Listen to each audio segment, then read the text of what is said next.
Okey. Assalamualaikum dan selamat tengah hari. So aku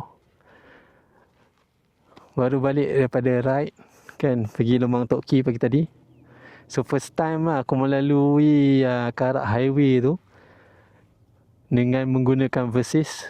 So ada beberapa perkara lah yang aku belajar untuk perjalanan aku hari ni.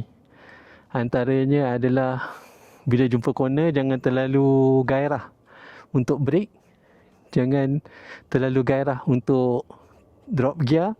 Sebab bila bawa motor macam motor Versys ni, aku rasa bila lepaskan throttle pun dia dah dapat bagikan engine braking yang cukup kuat lah, yang mencukupi.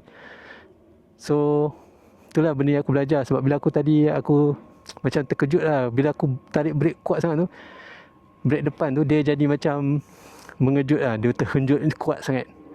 So tak syok lah bila masuk corner macam tu. Lagipun kalau ada orang kat belakang, takut dia orang pun akan jadi, orang kata, kelang kabut lah. Okay, so hari ni aku nak tunjuk lah aku punya outfit kan. So yang macam aku pernah cerita sebelum ni, kalau boleh kasut, kena pakai kasut ride lah kan. So senang nak masuk gear, seluar pakai yang tak berlipat lah kan. So macam ni ni kasut aku kan, not bad.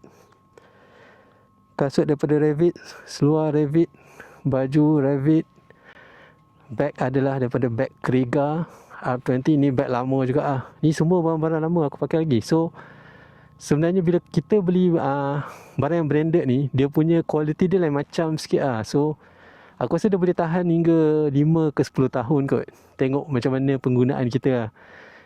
Dan aku memang biasa akan pakai mesh jacket lah kalau naik Versys ni, sebab aku nak pengudaraan yang baik supaya tak terlalu panas. Okey, itu saja untuk hari ni. Sampai kita jumpa lagi. Bye.